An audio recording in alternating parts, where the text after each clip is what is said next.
네, 안녕하세요. 반갑습니다. 오늘은 2020년 10월 25일 주일입니다. 주일 예배 오신 모두를 환영합니다.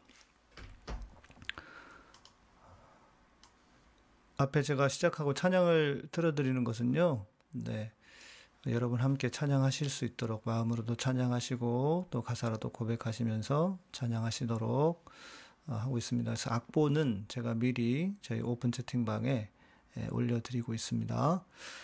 오늘 말씀은 마태복음 4장 1절에서 11절 말씀이고 제목은 화려함은 그리스도인의 길이 아니다 입니다. 제가 읽어드리도록 하겠습니다.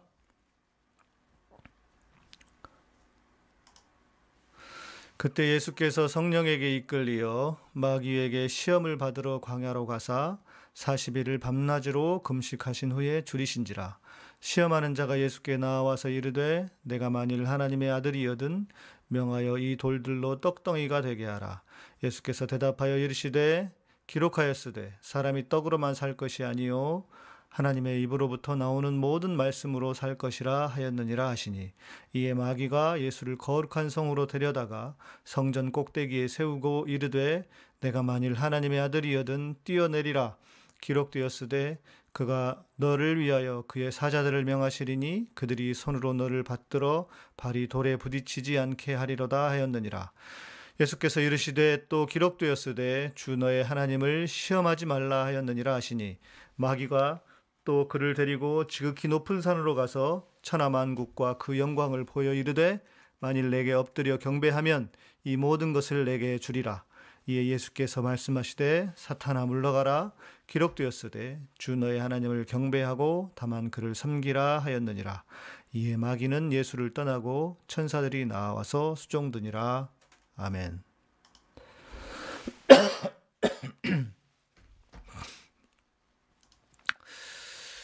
예수님의 세 가지 시험, 이 이야기도 모르는 사람이 거의 없을 것입니다. 그런데 이 사건에 담겨진 진정한 의미를 전하는 설교는 많이 들어보지 못한 것 같습니다. 오늘은 이 말씀으로 주님의 길, 그리고 우리가 가야 할 길이 어떤 길인지를 다시 한번 생각해 보고자 합니다. 이 말씀은 마태와 누가복음에 기록이 되어 있습니다. 마가복음은 예수님께서 광야에 계셨다라는 정도만 설명을 하고요. 그런데 마태와 마가, 누가 사이에서는 이 두 번째와 세 번째 사건이 뒤바뀌어 있습니다. 그런데 이제 의미상으로 볼 때는 마태의 그 서사가 더 맞지 않나 싶습니다. 그것은 제가 왜 그러는지는 뭐 맞다 그러다는 아니지만요. 뒤에 또 보여드리면서 말씀을 나누도록 하겠습니다. 오늘 말씀을 세 가지 시험을 이야기하기 전에 먼저 앞 구절에 대한 설명이 조금 필요합니다. 1절에 보시면 예수께서 성령에게 이끌려 마귀에게 시험을 받으러 광야로 가사, 이렇게 되어 있습니다. 우리는 예수님의 시험을 마귀에게 이끌려 가신 것으로, 마귀에게 이끌려서 시험을 받으신 것으로 생각합니다. 그런데 성경은 잘 보시면 성령에게 이끌려 마귀에게 시험을 받았다, 이렇게 말합니다. 그러니까 마귀에게 시험을 받는데 성령의 인도하심이 있었다는 것입니다. 마가복음에는 말씀드린 것처럼 세 가지 시험 사건이 빠진 대신에 앞부분에 예수님의 성령 강림 사건이 기록되어 있습니다. 세례 요한에게 세례를 받으실 때 성령이 비둘기같이 내려오시고 하늘에서 이는 내 사랑하는 아들이요 기뻐하는 자라 라는 음성이 들린 사건 기억하시죠? 영광스러운 하늘의 음성이 들렸습니다. 이는 성령의 역사였습니다. 그런데 이 시험 또한 성령에 이끌려 받으셨다고 기록합니다. 그러니까 주님의 삶에는 영광과 고난이 함께 있었다는 것입니다. 우리도 마찬가지일 겁니다. 우리의 삶에 늘 영광만 있는 것이 아닙니다. 예수를 믿는다고 해서 늘 편안하고 기쁘고 좋고 아름다운 일만 있는 것은 아니라는 것입니다. 때로는 성령에 이끌리어 고난과 시험에, 여기서 말하는 시험이라고 하는 것은 유혹을 말하는 게 아닙니다. 유혹이 아닌 시험, 테스트, 그 시험에 들어가게 될 때가 있다는 것입니다. 또 예수님의 세례 사건은 메시아로서의 왕관식과 같은 일이었습니다. 세례를 받으시고 올라올 때 그 메시아 되심을 상징하기 위해서 성령이 임재하였다. 하늘의 음성이 들리고 성령의 임재가 그를 덮었다는 것이죠. 2절에는 40일을 밤낮으로 금식하신 후에 줄이신지라 말합니다. 이 40일 때문에 많은 사람들이 예수님도 40일 금식을 하셨으니까 나도 제대로 된 사역을 하려면 40일을 금식해야 되겠다 하면서 금식을 하다가 실은 목숨을 잃은 분도 계시고 또 건강을 잃어버린 분들도 계십니다. 그런데 이 의미는 예수님이 하셨으니까 나도 해야 되겠다라는 그런 의미라기보다는 자, 생각해 보십시오. 유대인들에게 중요한 숫자가 몇 있습니다. 자, 7, 12, 40 중요한 숫자들입니다. 7, 7교회에 나오죠. 12는 12는 12지파나 12사도, 그리고 40은 광야 생활, 40년 광야 생활을 유대인들이라면 자연스럽게 떠올렸을 것입니다. 그러니까 40년 하면 40 하면 광야 그냥 딱 떠오른다는 거죠. 자, 그러면 광야를 말하면 40년 광야를 말하면 떠오르는 사람이 또 있습니다. 누굽니까? 모세입니다. 예수님께서 40일을 금식하셨다는 것은 유대인들에게는 자연스럽게 모세를 떠올리게 되는 것입니다. 그러니까 유대인들에게 중요했던 율법은 모세로부터 시작되었습니다. 그래서 율법의 시작이 모세였다면 율법의 완성자로서의 예수님을 강조하기 위한 40이라는 숫자이기도 하다는 것입니다. 자, 이제 본격적으로 이 세 가지 시험에 대한 이야기를 한번 들여다보겠습니다. 첫 번째, 3절 이렇게 말합니다. 시험하는 자가 예수께 나와서 이르되 내가 만일 하나님의 아들이거든 명하여 이 돌들로 떡덩이가 되게 하라.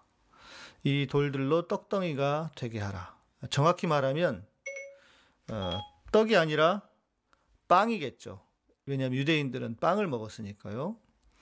자, 이 말은 어려운 구절 해석이 없습니다. 왜냐하면 예수님도 육체를 입으시고 40일을 굶으셨습니다.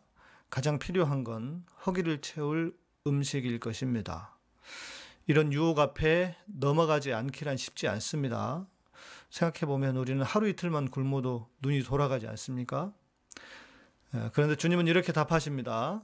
예수께서 대답하여 이르시되 기록되었으되 사람이 떡으로만 살 것이 아니요 하나님의 입으로부터 나오는 모든 말씀으로 살 것이라 하였느니라 하시니.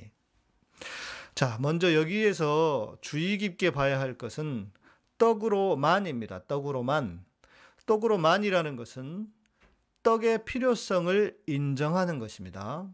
그러니까 어떤 사람은 그리스도에게는 떡이 중요하지 않다거나 필요 없다는 식으로까지 말하는 사람도 있습니다. 정말 그런지 묻고 싶습니다. 그렇게 말하는 사람은 밥도 먹지 않고 숨만 쉬고 하나님만 보고 사는지 묻지 않을 수 없습니다. 떡으로만, 이 말은 떡이 필요하다는 이야기를 전제하고 있습니다. 이 땅에서 사는 동안 세상의 필요, 육체의 필요를 채워야 합니다. 무척이나 중요합니다. 그러나 그것에만 매몰되어서는 안 됩니다. 저는 늘 신앙이 삶이다라고 강조합니다. 그러나 신앙이라고 하는 것은 결코 현실의 문제만을 해결하는 것이 아닙니다. 아마 예수님께서도 현세를 중요하게 생각하는 유대인들에게 말씀과 영의 중요성을 강조하신 것일 수도 있습니다. 결국 균형이 중요하다라는 의미일 것입니다. 너무 현실에 매몰되지 않기를 바랍니다. 내가 배가 고프다고 해서 현실의 필요만 채우려고 하지 말자는 것입니다. 우리는 하늘에 속한 사람들인 것이 분명합니다. 그래서 이 둘 사이의 균형을 잘 잡아야 합니다. 두 번째는 사단이 성전 꼭대기에서 뛰어내리라 라고 합니다. 5절부터 6절, 7절에 보면 이에 마귀가 예수를 거룩한 성으로 데려다가 성전 꼭대기에 세우고 이르되 내가 만일 하나님의 아들이여든 뛰어내리라. 기록되었으되 그가 너를 위하여 그의 사자들을 명하시리니 그들이 손으로 너를 받들어 발이 돌에 부딪히지 않게 하리로다 하였느니라.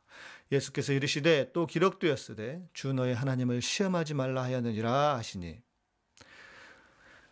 자, 우선 성전 꼭대기가 어디일지를 생각해 봐야 합니다. 성전 꼭대기라고 하니까 여러분 무엇이 떠오르십니까? 우리는 예배당의 첨탑을 떠올립니다. 성전 꼭대기. 그러면 그 십자가 꼭대기에 주님이 서 계셨던가? 이것이 전형적인 문화적 배경을 모르는 데서 오는 오류라고 할 수 있을 겁니다. 그게 아니라면 정말 예루살렘 성전 꼭대기에 주님이 올라가셨을까? 예루살렘 성전 꼭대기 말입니다. 우리가 아는 성전, 우리가 아는 예배당이 아니고, 그런데 그것도 부족합니다. 사진을 좀 보여드릴게요.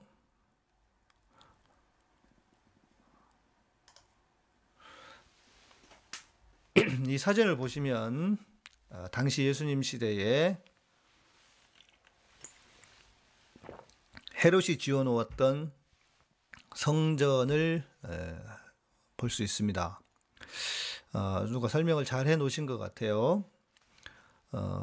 지금은 아시다시피 성전이 없습니다. 그런데 이 성전은 지금 남아있는 거는 왼쪽에 무슨 아치들 많은 데 있죠. 로빈슨 아치, 바클레이 게이트, 윌슨 아치, 워렌 게이트 이렇게 있잖아요. 이건 왜 갑자기 그 예수님 시대 성전이 이렇게 현대인들의 이름일까? 그리고 유대인들의 이름은 아니잖아요. 로빈슨 같은 경우에는. 그건 뭐냐면 이것을 발견한 사람의 이름입니다. 그러니까 로빈슨이라고 하는 사람이 여기에 아치가 있었다 이렇게, 그래서 로빈슨 아치가 되는 것이고, 보시면은 넓은 성전에 그 산이 있습니다. 제가 나중에 성전에 대한 것은 다시 설명을 드리겠지만 이 산은 이렇게 성전산은 넓지 않습니다. 그런데 이 넓지 않은 산에 성전을 크게 세우려고 산을 메꿨습니다. 큰 바위로 10m가 넘는 바위들로 성전을 메꿔서 아래쪽에 보시면 더블 게이트, 트리플 게이트, 그리고 보라색으로 되어 있는 훌라 게이트가 있을 겁니다. 이런 것들에 여기 밑에서 이렇게 들어가는데 거기를 이렇게 돌로 받쳐서 세운 것입니다. 자, 그런데 여기를 보시면은 특징이 뭐냐면 올라가서 정문이 아래쪽에 있지 않습니다. 남쪽에 있지 않고 동쪽에 문이 있습니다. 왜냐하면 성전은 항상 동쪽을 향해야 했기 때문입니다. 이게 독특한 구조입니다. 자, 그런데 보시면은 오른쪽에는 큰 화살표로 솔로몬의 행각이라고 되어 있고 아래쪽에는 왕의 행각이라고 되어 있습니다. 이제 다 보셨죠? 보이시죠? 이게 예수님 시대에는 왼쪽 위에 안토니오 요새가 있고 오른쪽에는 사내들인 건물이 있는데, 안토니오 요새는 유대인들이 가장 많이 모이는 곳이 이 성전이었기 때문에 여기에서 행여 무슨 반란을 일으키거나 그런 일을 할까봐 로마에서 지어놓은 건물입니다. 감시하기 위해서 지어놓은 건물이라고 할 수 있을 겁니다. 네. 다음 이 사진을 보시면 아래쪽에서, 그러니까 아까 보여드린 성전의 아래쪽 사진입니다. 아까 보셨던 양문, 더블 게이트가 있고 트리플 게이트 있었잖아요. 그 밑에서 올라가면, 계단을 통해서 올라가면 그 위에 지금 보이시는 건물 있죠? 쭉 지붕처럼 되어 있는 것, 이게 아까 왕의 행각이라고 그랬잖아요. 성전 꼭대기라고 하는 것은 우리가 보셨던 어떤 성소나 지성소의 꼭대기를 말하는 게 아니라 바로 이 솔로몬의 행각, 왕의 행각을 말합니다. 이 여기에 서서 올라갔다. 여기에서 사단이 마귀가 시험하였다라는 것입니다. 보시면 이제 이런 형태로 왼쪽에 보시면 구멍 밑에가 좀 보이죠? 그러니까 밑에서 올라오는 것이고 이런 위의 형태로 되어 있는 것이 왕의 행각, 솔로몬 행각입니다. 여기에서 여기 위에서 뛰어내리라라고 했다는 것입니다. 어디서 뛰어내렸는지 썩 중요한 건 아닐 수도 있지만 우리가 상식적으로 우리의 잘못된 어떤 그 정보라고 해야 될까요? 그것을 바꾸기 위해서 제가 보여드렸습니다. 자, 예수님은 왜 성전 꼭대기에서 뛰어내리는 것을 거부하셨을까요? 자, 생각해 보면 이제 공생애를 막 시작하시는 시기입니다. 왕의 행각에서 뛰어내리고 털끝 하나 다치지 않으면, 소위 말해서 기적을 일으키면 온 예루살렘에 소문이 날 테고 사역은 이제 거저먹기가 될 수도 있을 겁니다. 공생의 3년을 화려하게 불태우다 멋지게 퇴장하는 인생을 살 수도 있지 않았을까요? 그런데 주님은 그것을 거부하셨습니다. 왜 그러셨을까? 주님의 길은 화려한 길이 아니기 때문입니다. 사람들이 환호하는 화려한 사역이 자신의 길이 아니었기 때문입니다. 실제로 그렇지 않겠습니까? 예수님께서 저 솔로몬의 행각, 왕의 행각에서 뛰어내렸는데도 다치지 않고 천사들이 받쳐줬다 하면 세상에 이것은 예루살렘뿐만 아니라 온 이스라엘에 진짜가 나타났다 하면서 온 소문이 동네방네 다 퍼졌을 겁니다. 그런데도 주님은 그 길을 가지 않으셨다는 것입니다. 할 수 없어서가 아니라 그것이 그리스도의 길, 예수님의 길이 아니었기 때문입니다.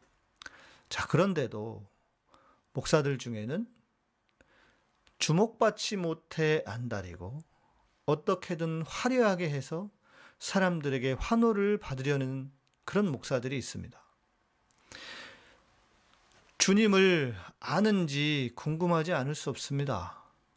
주님의 길을 정말 가고 있는지 묻지 않을 수 없다는 것입니다. 교회가 이 모양이 된 것은 주님의 길을 거부하고 화려함만 추구해 왔기 때문인지도 모릅니다. 사람들이 환호하고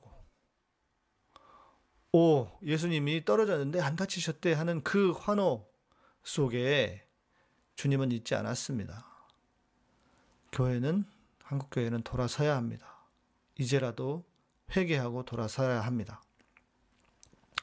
세 번째 시험은 천하 권세를 내게 주리라 아닙니까? 8절부터 11절까지 마귀가 또 그를 데리고 지극히 높은 산으로 가서 천하 만국과 그 영광을 보여 이르되 만일 내게 엎드려 경배하면 이 모든 것을 내게 주리라. 이에 예수께서 말씀하시되 사탄아 물러가라. 기록되었으되 주 너의 하나님을 경배하고 다만 그를 섬기라 하였느니라. 이에 마귀는 예수를 떠나고 천사들이 나와서 수종드니라. 자, 이 구절을 해석하려면 또 다른 사진 하나를 보셔야 합니다. 혹시 이스라엘을 다녀오신 분들이 계실 수 있는데 예수님께서 시험을 받은 산, 소위 말하는 시험산이라고 하는 산이 있습니다. 이 산은 여리고에 있고요. 지금은 이렇게 여리고 아래에서 케이블카를 타고 이렇게 시험산까지 올라갈 수 있게 만들었습니다. 그리고 저 사진 왼쪽에 보시면 여기 시험산 수도원 같은 데도 있고요. 자, 이렇게 멀리에서 본 전경입니다. 이것이 시험산의 모습입니다. 그런데 왜 하필이면 시험산인가 하는 것입니다. 여기가 어디냐면 여리고입니다. 여리고는 여러분 여리고는 들어보셨죠? 여호수아 성을 쳤네 여리고. 예, 유명한 곳 아닙니까? 또 삭개오를 만났던 곳도 여리고고요. 그런데 어, 이 여리고는 어떤 도시냐? 만 년이 넘은 도시입니다. 뭐 천년 고도라고 하지 않습니까? 그런데 여기는 이 여리고는 만 년이 넘은 도시입니다. 만 년. 엄청난 만 년이 된 도시는 아마 그 지구상에서 많지 않을 겁니다. 여리고라고 하는 것은 만 년이나 된 도시. 예수님 시대에도 그래서 상당히 중요한 도시 중에 하나였습니다. 그 여리고가 지금까지 있었고 만 년이니까 그 이전에도 훨씬 더. 그래서 예수님께서는 이 여리고를 보여주시면서 여리고를 잘 볼 수 있는 산 꼭대기에 사단이 올라가서 예수님에게 말한 것입니다. 참고로 말씀드리면 예루살렘은 해발 800m 정도 되고요. 이 여리고는 해발에 마이너스 200 이렇게 될 겁니다. 그 마이너스 200 정도 되는 곳에 도시가 있습니다. 멀리 보이는 바다가 바로 사해입니다. 여리고 옆에 바로 사해가 보이는 거죠. 예.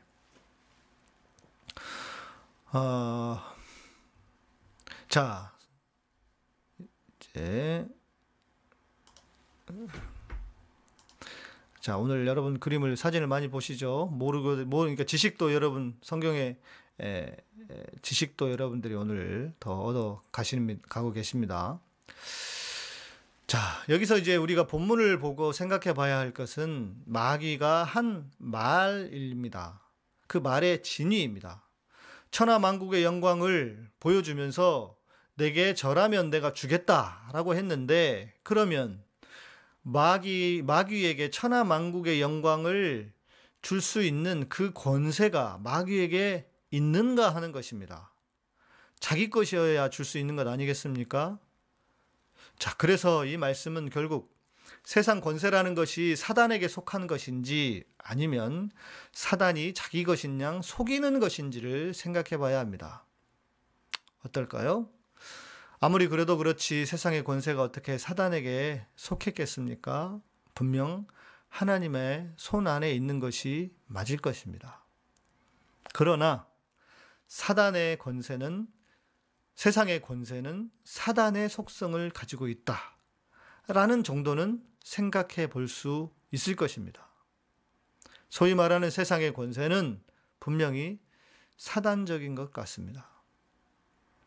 주님은 힘이나 권력으로 누군가를 윽박지르는 분이 아닙니다. 주님은 대한민국 검사가 아닙니다. 주님의 길은 언제나 낮아지는 길이고 언제나 겸손으로 섬기는 길이었습니다. 물론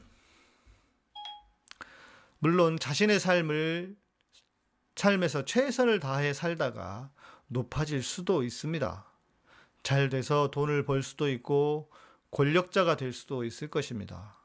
그러나 그 권력을 함부로 쓰면서 사는 것이 주님의 길이 아닌 것은 누구나 알 것입니다. 그런데 한국 교회를 생각해 보십시오. 돈과 권력을 얻는 것이 마치 주님의 복인 것처럼 거짓말을 합니다. 주님은 권력을 거부하셨는데 권력을 갖지 못하면 실패한 인생인 것처럼 가르칩니다. 한국 교회에서 가장 인기가 많은 사람 중 하나, 요셉 아닙니까? 그 이유는 다른 데 있지 않습니다. 그가 권력을 가진 총리가 되었다는 것이 가장 큰 이유일 것입니다. 우리는 뭔가 잘못 믿고 있는 것 아닙니까? 주님은 거부하셨는데 우리는 주님이 거부하신 것을 달라고 울며 불며 기도합니다.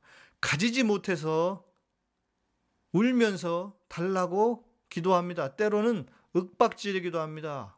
주야 주시옵소서 하고 그렇게 부르짖으며 윽박지르지 않습니까? 주여 주시옵소서가 아니라 죽여 주시옵소서가 되어야 합니다. 우리가 그리스도 안에서 죽어야 합니다. 우리의 헛된 욕망을, 주님이 아닌 헛된 욕망을 죽여야 되는 것 아니겠습니까? 자, 이렇게 보십시오. 오늘 본문, 오늘 세 가지 시험을 통해 보면 예수님의 길은, 주님의 길은 화려하지도 않고 권력을 거부하는 길입니다. 어떻습니까, 여러분? 여러분에게는 좀 매력이 있습니까? 여러분 이 길을 가고 싶은 마음이 드십니까? 저는 때로 답답할 때가 좀 있습니다. 더 많은 사람에게 이 복음을 전하고 싶은데, 이 말씀을 알리고 싶은데, 더 많은 사람에게 알리려면 더 알려져야 하고 더 영향력이 있어야 하는데 하는 그런 아쉬움이 있습니다.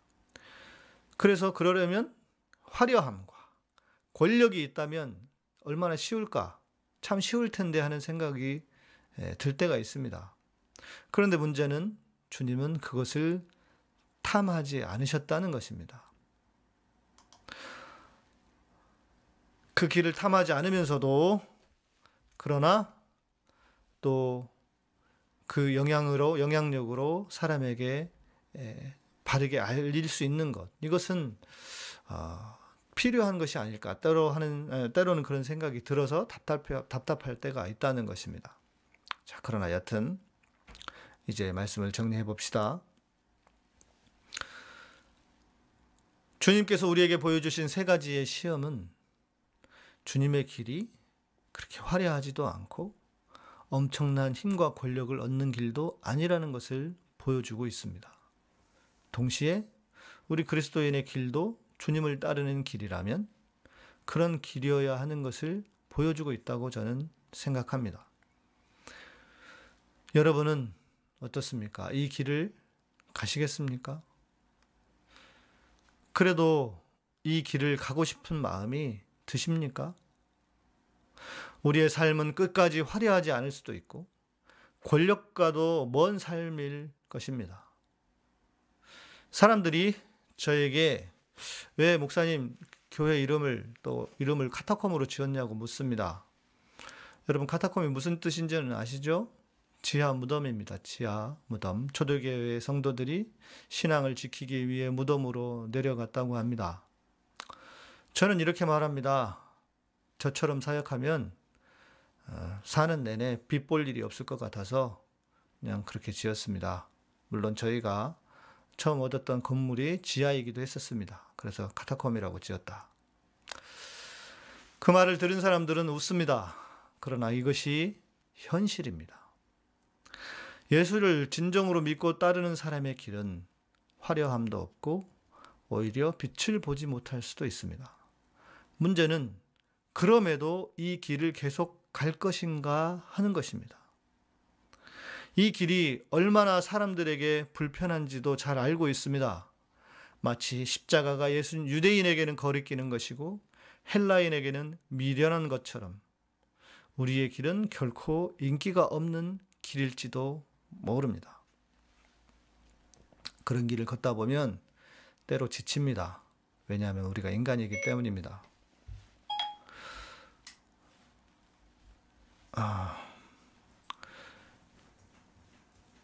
십자가가 때로는 지칩니다. 그러나 포기할 수는 없지만 그래도 신나게 가기는 어려운 길입니다. 여러분 그래도 이 길을 가시겠습니까?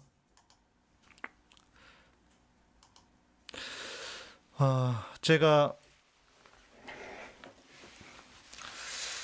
오랜 동안 오랜 그 광야의 길에 있을 때 주님이 제게 주신 말씀입니다.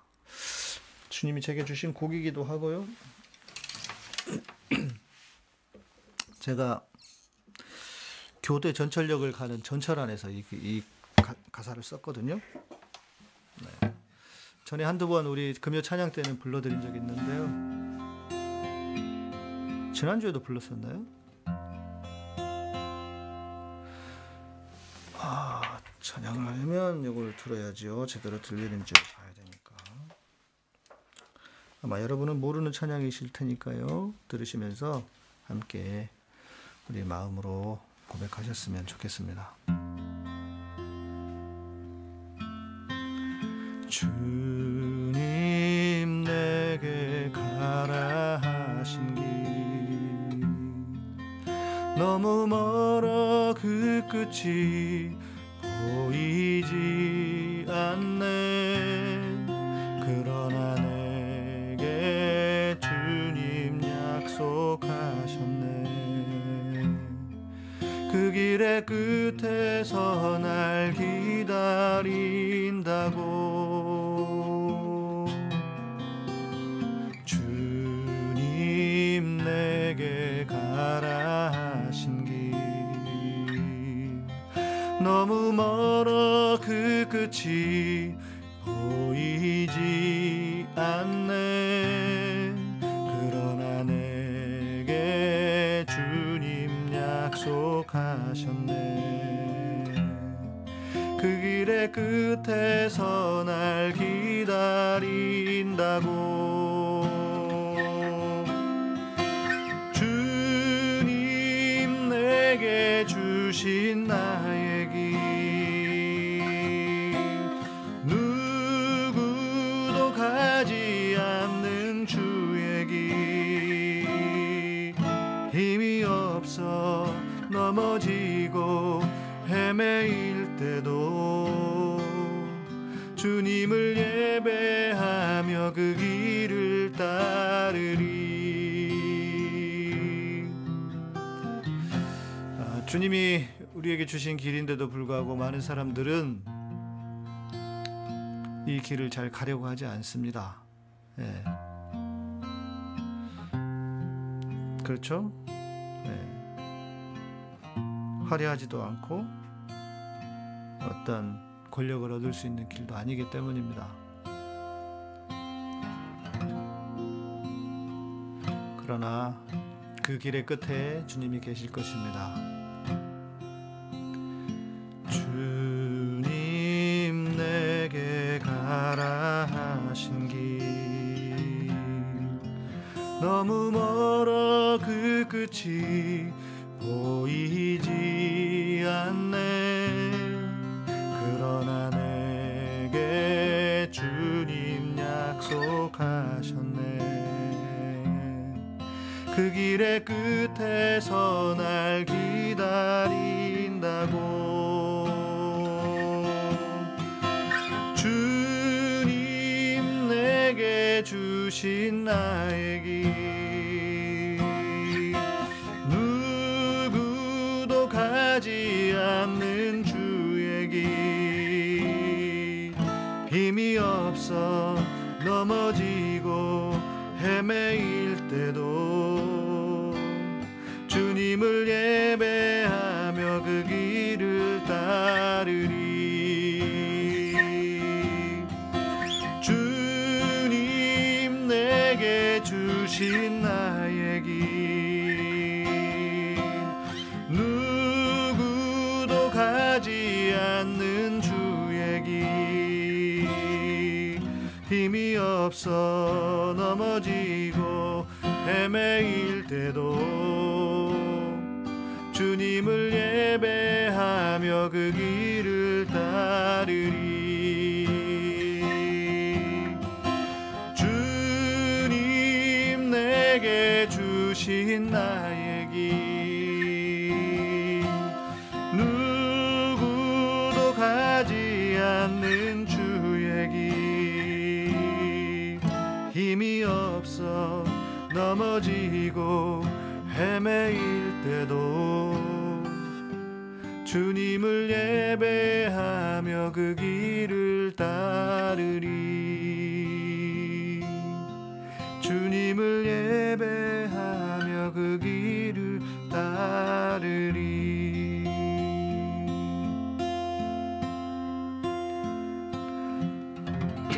아멘. 그 길을 함께 걸어가시는 여러분들 되시기를 소망합니다.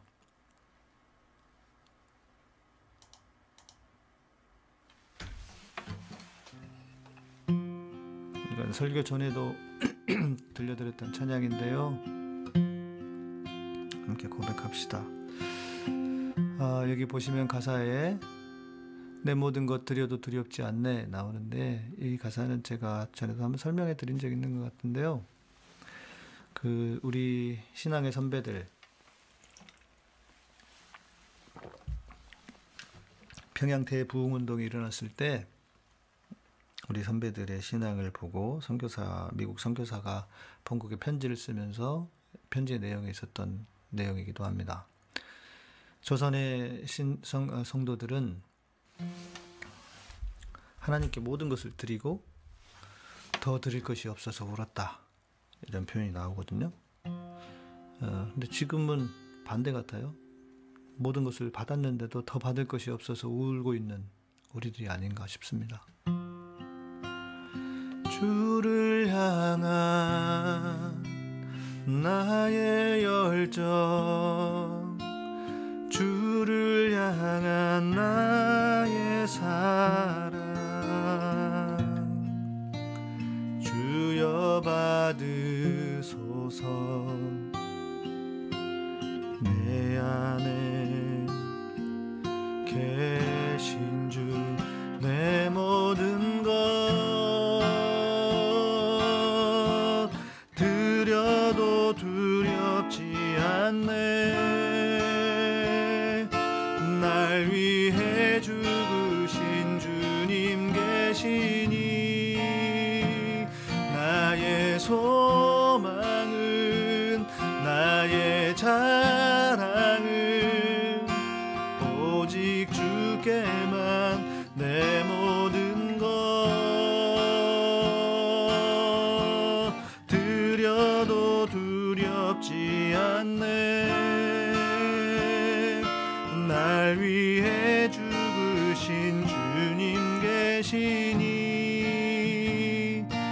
내 모든 것 주께 있네. 주님만이 내 모든 것.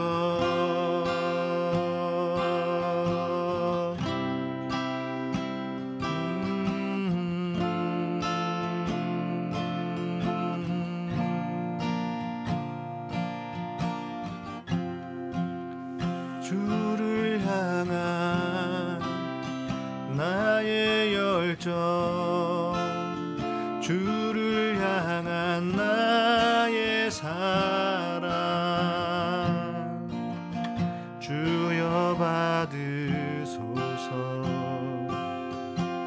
내 안에 계신 주 내 모든 것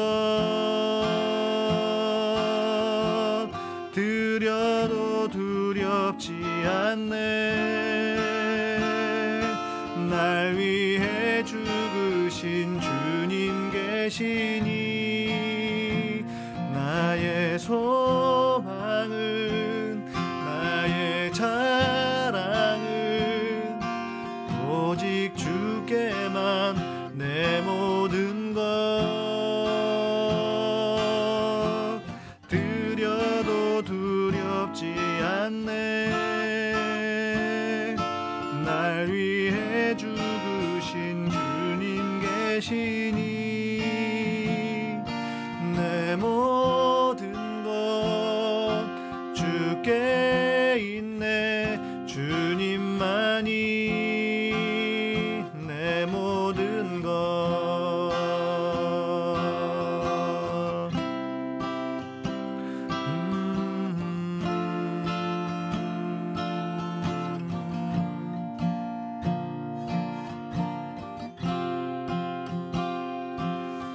주님 나의 모든 것 나의 주님께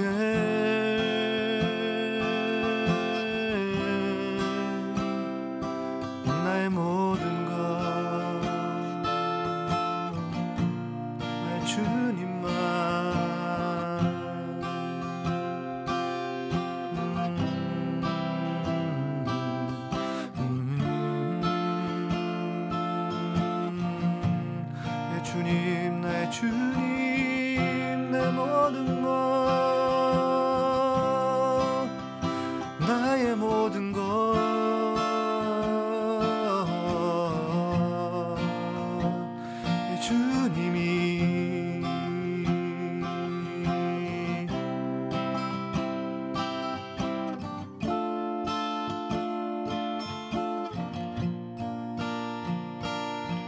주님이 참으로 우리의 모든 것이 되십니다. 주님, 이 세상의 그 무엇보다 주님을 가장 먼저 사랑하는 우리들이 되게 하여 주시고, 오늘 주께서 우리에게 주신 말씀과 같이 세상의 화려함이 아니라도, 세상의 권력이 아니라도 주님의 길과 주님의 그 길을 따를 수 있는 우리 모두가 되기를 소망합니다. 주님, 그 길이 매력이 없고 심지어 가고 싶지 않은 길이라도 그 길의 끝에 주님이 계심을 믿고 우리가 그 길을 주님과 함께 갈 수 있도록 우리를 축복하여 주시옵소서.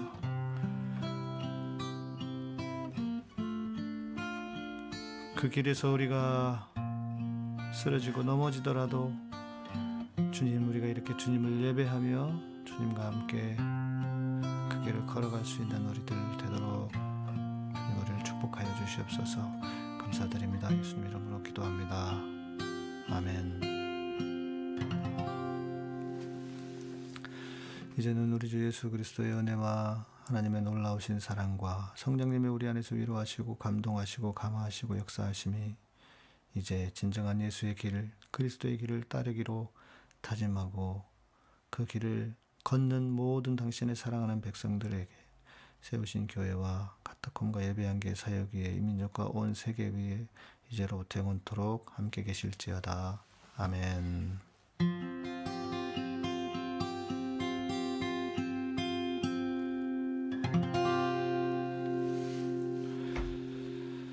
아멘. 아멘. 이 방송을 들으시고 좋으셨다면 좋아요와 구독, 알람 설정 부탁드립니다. 감사합니다.